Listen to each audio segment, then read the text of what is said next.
ជំរាបសួរបងប្អូនក្នុងសម័យឥឡូវនេះបច្ចេកវិទ្យាបានដើរតួនាទីយ៉ាងសំខាន់និងចាំបាច់ណាស់សម្រាប់ដោះស្រាយបញ្ហាប្រឈមផ្សេងៗក្នុងជីវភាពរស់នៅប្រចាំថ្ងៃចឹងហើយប្រសិនបើយើងទាំងអស់គ្នាមិនបានយល់ដឹងអំពីបច្ចេកវិទ្យានិងមិនចេះប្រើប្រាស់ឧបករណ៍អេឡិចត្រូនិកដូចជាកុំព្យូទ័រនិងទូរស័ព្ទទំនើបៗទេនោះគឺប្រកាសជាពិបាកខ្លាំងមែនទែន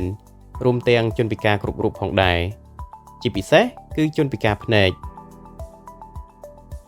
បច្ចុប្បន្នខ្ញុំជឿថាមានបងប្អូនជាច្រើនសុទ្ធតែបានដឹងហើយថាជនពិការភ្នែកក៏អាចប្រើប្រាស់ឧបករណ៍អេឡិចត្រូនិកដូចជាកុំព្យូទ័រនិងទូរស័ព្ទទំនើបៗបានដែរប៉ុន្តែអ្វីដែលពួកគាត់មួយចំនួនតែងតែយល់ច្រឡំនោះគឺពួកគាត់គិតថាជនពិការភ្នែកអាចប្រើប្រាស់ឧបករណ៍ទាំងអស់នេះតែតាមរយៈការចាំប៉ុណ្ណោះដែលធាតុពិតនោះគឺមិនមែនអញ្ចឹងទេក្នុងវីដេអូនេះខ្ញុំនឹងមកណែនាំអំពីកម្មវិធីចំនួន4ដែលអនុញ្ញាតឲ្យជនពិការភ្នែកអាចប្រើប្រាស់កុំព្យូទ័របានជនពិការភ្នែកគ្រប់រូបអាចប្រើប្រាស់កុំព្យូទ័របានដោយការពឹងផ្អែកទាំងស្រុងទៅលើកម្មវិធី software មួយប្រភេទដែលមានឈ្មោះថា Screen Reader ឬហៅជាភាសាខ្មែរថាកម្មវិធីអានអេក្រង់ Screen Reader ឬកម្មវិធីអានអេក្រង់គឺជាប្រភេទកម្មវិធីដែលអាចអានរាល់ព័ត៌មានទាំងអស់ដែលមាននៅក្នុងកុំព្យូទ័រដូចជាអត្ថបទឈ្មោះកម្មវិធីមុខងាររបស់កម្មវិធីនិងព័ត៌មានផ្សេងៗទៀតជាសំឡេងដើម្បីឲ្យអ្នកប្រើប្រាស់ដែលជាជនពិការភ្នែកអាចបញ្ជាកុំព្យូទ័របានតាមរយៈការប្រើប្រាស់ keyboard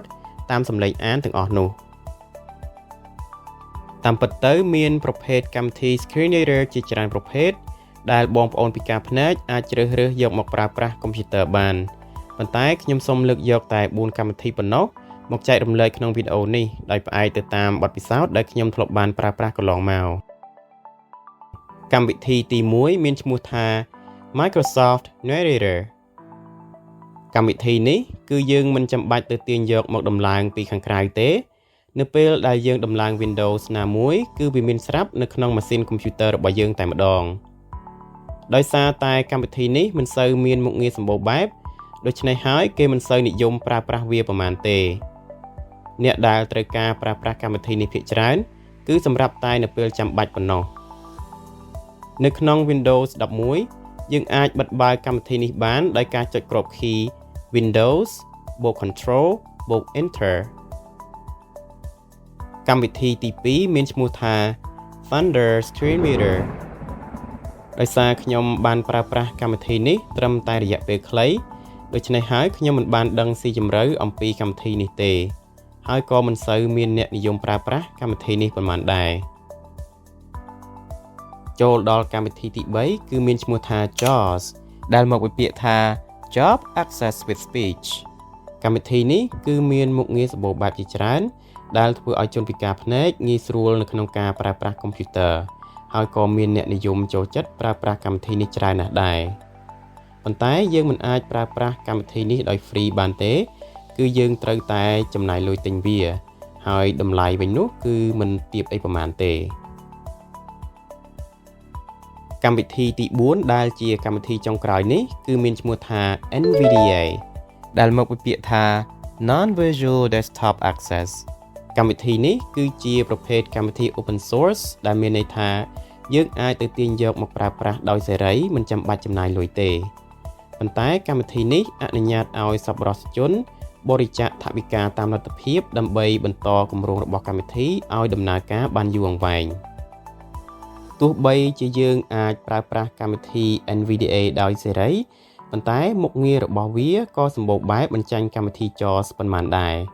ហើយកម្មវិធីនេះក៏មានអ្នកប្រើប្រាស់ច្រើនបំផុតបន្ទាប់ពីកម្មវិធី JAWS ដែរដោយសារតែខ្ញុំក៏កំពុងប្រើប្រាស់កម្មវិធី NVDA នេះដូច្នេះហើយខ្ញុំបានស្វែងយល់អំពីកម្មវិធីនេះបានច្រើនជនពិការភ្នែកមិនត្រឹមតែអាចប្រើប្រាស់កុំព្យូទ័របានប៉ុណ្ណោះទេប៉ុន្តែក៏មានជនពិការភ្នែកមួយចំនួនគឺជាអ្នកសរសេរនិងបង្កើតកម្មវិធីកុំព្យូទ័របានថែមទៀតផងដូច្នេះបន្ទាប់ពីបានទស្សនាវីដេអូនេះហើយខ្ញុំសង្ឃឹមថាបងប្អូនឈប់យល់ច្រឡំថាជនពិការភ្នែកអាចប្រើប្រាស់កុំព្យូទ័រនិងទូរស័ព្ទទំនើបតែតាមរយៈការចាំនេះបន្តទៅទៀតជាការពិតនៅក្នុងសម័យដែលយើងកំពុងប្រើទូរស័ព្ទចុចប៊ូតុងដូចជា N7 អីហ្នឹងគឺអ្នកប្រើប្រាស់ដែលជាជនពិការភ្នែកពឹងផ្អែកទាំងស្រុងទៅលើការចាំ ប៉ុន្តែនៅក្នុងសម័យទំនើបនេះពឹងផ្អែកទៅលើការចាំនៅក្នុងការប្រើប្រាស់កុំព្យូទ័រនិងទូរស័ព្ទទំនើបគឺទៅមិនរួចទេហើយវីដេអូនេះគឺបានមកដល់ទីបញ្ចប់ហើយអរគុណបងប្អូនដែលបានទស្សនាតាំងពីដើមរហូតដល់ចប់